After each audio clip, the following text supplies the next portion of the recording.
his book called Ashamed No More. So giving T.C. Ryan a jingle.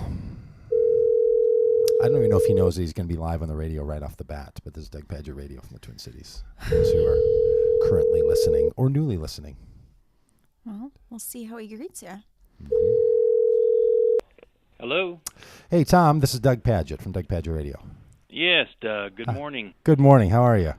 I'm good. How are you? Great. Thanks for being on the show this morning. You're joined here in the studio by Victoria. Hi, Tom. Hello, Victoria. She's our poet and radio show sidekick. Right. Yes. Well, right off the bat, I guess we need to ask you: do I refer to you as Tom, or do I get to refer to you as TC? You can use either one.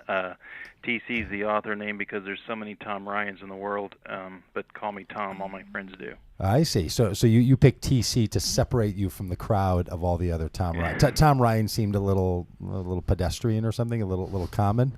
Right, and there's another Thomas Ryan who writes spiritual things. He's a Paulist father, and so after consulting with my creative writing daughter, who's very good at these things, we decided that TC would be the best way to do it. So nobody else called you TC before your authoring life. Like this is That's just right. your pen name. Yeah. What does the C stand for? Clayton. Oh. Is that your middle name, or did you just realize that like TC would be a totally badass name to have for your? No, Clayton. Actually, it's a family name. It's part of my curse, so it's all in the story. Yeah, absolutely. Yeah, love it. All right. Well, we're going to refer to you as TC because you've written a book, and then when people hear us calling you TC Ryan, they will find your book, and the book is called "Ashamed No More: A Pastor's Journey Through Sex Addiction." This is a topic that I'm a pastor of a church as well, and it has been noticeable to me in the last 5 years, and certainly last 10, how many men especially, I don't know so much about how many women, but how many men struggle with sexual addiction. It's really a big deal. Are you finding that as you're now being public about your own story and about this book that it's really, really widespread? Yes, I am. It's more widespread than I had any idea. What's your take on that? Like, and I'm going to ask you a little bit about your own story, but sort of on the big picture, what's up with this? Why do you think that sexual addiction? Like, do you think it's always been such a big deal, and that we now have a culture in which people are encouraged to be more open with their lives, and even in the areas of struggle, or do you think there's more of it going on? Do you have any sense at all about that? Yeah, I think that's a really profound question, actually. Doug, when I stumbled into compulsive sexual behavior, it was a pre-internet era. So I think that people like me came to it honestly, either through childhood trauma or some environmental conditioning coupled with some personal wiring that was particularly vulnerable in this area. But probably the percentages of those of us that stumbled into compulsive sexual behavior were no different than maybe drugs and alcohol have been historically. So sex has always been something that some people have stumbled into as a coping mechanism and developing an inappropriate attachment to. And historically, I think that's always been part of the human situation. Secondly, there's a human vulnerability around sexuality. I think all of us as humans have issues, whether we recognize them or not, and ways in which we process in relatively dysfunctional ways what it means to be male or female and how we relate to the world through our sexuality, how we relate to others. I'm just watching this PBS special on Half the Sky that's been running the last 2 nights. My wife and I have been watching it, and while we aren't new to the subject of what's happened to women around the world and what's happened to women historically, it's just crushing when you look at those particular stories. And so there's always been a human vulnerability around sexuality. Now, what I'm finding, though, is that the Internet is the game changer. Because not just is there the family systems issues around abuse or the things that happen to us in terms of trauma or the things that happen to us because of our vulnerability and our malattachments that form. But we also have a wiring issue, both male and female, a connectivity issue, and the Internet just absolutely changes the delivery vehicle that is available to people things that people never ever would have been able to run across, either in visual stimulation or in relational connection, are now at their fingertips 24/7 and a seemingly inexhaustible supply. And it's a change. So for people who aren't familiar with the whole issues of addiction as a whole, sexual addiction is not the same thing as someone just being very sexual, right? Like the addiction part of sexual addiction is really different than the normal part of sexual life. Right, absolutely. In A Shame No More, I define it as a person's use of sex to alter their moods. And that malattachment, that attachment to their sexuality to mood alteration progresses. This is the key piece to addiction or compulsive behavior. It progresses to a point where the person's unable to control their use of it. It takes on a life of their own, and then it costs them consequences. And the person ends up behaving in ways that are actually contrary to what they ever thought they would do, and contrary to their own value system. But they find that they really can't stop. And in the book, you suggest that you were on a 40-year journey of living with sex addiction as a more so as a private experience, as an internal torment and turmoil. Is that right? Right. Yeah. Absolutely.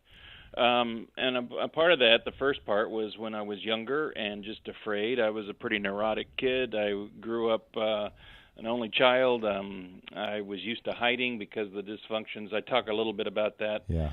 And in the book, I want to be clear about this too. My issues, the things that I got involved with, or the things that I pursued, Doug and Victoria, those are things I did. That's my fault. I can't put that on my parents. It's still my life. It's still my choices. It's my choice, my journey, my opportunity to pursue things with God and all that. But there was a healthy amount of fear and shame, and so I just isolated. I just tried to figure out, how am I going to solve this on my own? And I write in the book, it was never okay with me. I was going to ask you about that. I just burned with a sense of hypocrisy and self-loathing, and this is not okay. And it just fed the cycle, because at the root of every addictive cycle, in fact, this goes beyond just sexuality, but is that faulty belief that I am fundamentally not an okay person. There's something really wrong with me. If you knew who I was, you would hate who I am. Right. That kind of thing. And my goodness, that was just what I dined on all the time. So that's one of the things about sexual addiction, isn't it? Is that for most people, it's done in private, or it's done with strangers, right? As opposed to some other addictions, like some chemical addictions or alcohol addictions, where there's a social form. There's a pretty healthy variety of sexual addiction. So there are people, and I work with some of them, that are just compulsive in terms of relationships. So they're sexual, outgoing in their relationships with others, and they're all over the place in terms of being with people sexually. So that's very out. But you're right. Most people, they're trying to control it, hide it, trying to deal with it. And again, that's where the internet really feeds into something here, because you can isolate. You can curl up with your laptop. You can hide in your office. You can get it on your phone. You can get it so easily, and you can connect with others relationally through chat rooms, etc. It's really fostered that ability to do this in secrecy. Whereas in the old days, being sexual like this, you couldn't just stay in your head and self-gratify. You had to go out and find something, and that was really risky behavior, and that really kind of tamped it down. That really restrained a lot of people. Yeah, so there's some fuel that the internet provides to the to the experience. So, did you grow up as a religious person? Yeah, as a kid? Yeah, we were a church-going family, mainline church, middle of the road, very nice people, very good church. Here in the Kansas City area, that was a part of my weekly life, was going to church, and so that was part of my deal. And then being a pastor and living with your own internal addictive patterns and processes and so on. How are you thinking about the role that the church played or didn't play in helping you or in exacerbating some of the tendencies that led to sexual addiction patterns or increases? Right. Well, because it seems to me that church people are no more. Are just as tied into sexual addiction and all the addictions. And it feels to me like churches don't do anything to help people with addictions. In fact, they might even tend to make it more difficult for people to ask for help because of all the risk that they would give up in their social group if someone were to I think hear that's about this. exactly right. I think that's exactly right. My upbringing in the church, fostered this idea that there's a God and that our life matters, and it was a good thing. So I very easily got in touch with the idea that hey, this compulsive self-gratification stuff, this isn't okay. This is not good. This lusting, there's something about this that isn't healthy, isn't appropriate, etc. So faith gave me that, church experience gave me that. But then high school years, I got involved with a very evangelical youth ministry here in the area. That was really great. I really look back on that as a profound piece of my own spiritual formation, really good. But that's still something we didn't talk about. Neither in mainline nor in evangelical did we talk about what healthy sexual practice was and how to deal with the bumps that all of us find in our roads. Then you get to later on, the shame and the hypocrisy, and you just don't talk about this. I mean, particularly if you're a clergy person. If you're a clergy person, who do you tell? You certainly, Tom, do you think it's transparency is one of the first steps in trying to get at some of this? That if the secrecy is outed or ended, that's one of the first. Oh, Victoria, I think that's exactly right. Transparency is absolutely essential. However, having said that, you've got to be extremely careful and wise and prudent as to where you go to find that transparency and to practice that. You don't start preaching about your gaping issue in your soul. I mean, that's just the worst thing you can do. You don't go tell your board or whoever your governance is, hey, here's what's going on. Talk about that, Tom. Why is that? How come pastors can't talk about that? Like, how come they can talk about sort of struggle in the abstract, right? Like, hey, I struggle like all the rest of you, but they can't actually say to their board or to their congregation, my particular struggles play out in these kinds of ways.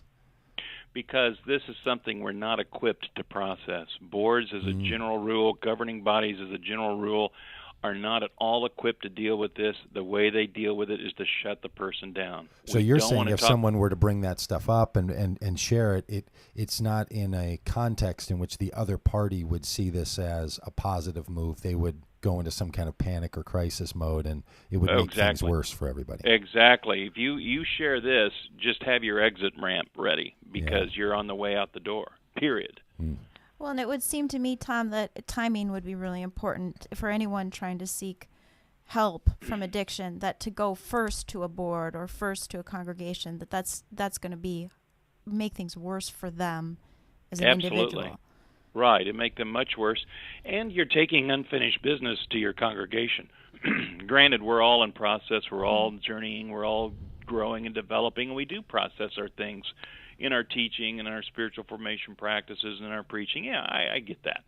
But this is such a rarefied area of shame and sensitivity. And also, so many people are really secretly struggling with their own thought life around sexuality. They just don't have any margin for feeling, it's okay that you're broken because I've got my own stuff too. Yeah, and I guess it just strikes me that's one of the real disappointments in our religious landscape, right? Is that churches weren't built around an ethic that says that pastors can be as honest with the congregation as the pastor wants the congregation to be honest with the pastor. Right? Like, there's a lot of pastors who will say, if you're struggling with something, come forward or come meet me in the, midweek, or if you want to be prayed for, tell someone, don't live all this stuff privately. But we have this culture for leaders where not only are they called to some other standard that might be unreachable, but these really intimate issues that are tearing them apart. Like, almost all my friends that I know who are struggling with sexual addictions, the great majority of them are religious leaders. Like, it's no different numbers wise. And man, they feel so isolated, like you say, because they're like, well, look, I really do want to get help for this, but I also have to figure out what I'm going to do for a living if I Right. tell anyone about this. Absolutely. And that just piles. And I know that everyone who struggles with addiction in their own brain tells themselves that their addiction is the kind of thing that no one will understand, right? Right. Everyone says that no matter what the addiction is, their own self-narrative is, this is really, really bad, and if it gets out, you're going to lose everything. I mean, that's part of the lie that people live with, right? But the problem is for clergy people and others too, people that are school teachers or something else that are in positions of influence, especially over children. That's not just a worry in their head. That might be the worry that comes back from the people that they were to tell about these issues. Well, no, that's going to be their experience. Absolutely. Mm-hmm. If they tell people, if they're too open about this, they're going to get judged for it. They're going to be shunned for it. They're going to lose their jobs over it, because those in preaching, those in some of the public services like teaching, et cetera, we're kind of the moral sheriffs in our towns. We're kind of those that are responsible for the moral shaping of others, and particularly in the conservative church, we do this. We just place clergy up in this place of. And it's artificial. It's unbiblical clericalism is really what it is at the heart of it. It's establishing some kind of a benchmark that you've got to be this kind of a person, and we got to believe in you and trust in you, and it's not biblical. It's not appropriate. It's not healthy. And then when people, whether they're in public service like teaching or whether they're in a clergy role or that kind of thing, when they're afraid to get help, when they're afraid to be open, they're afraid to be vulnerable, then what happens? Well, they tap down, they hide. Of course, that makes their own addictive program and cycle worse and more intense, and it just progresses. And at the same time, they're not getting any help, they're not getting any better, and they're not giving help to those that they serve. That's right. So Tom, just if you could just hold for 1 second, we're just going to make a little break here in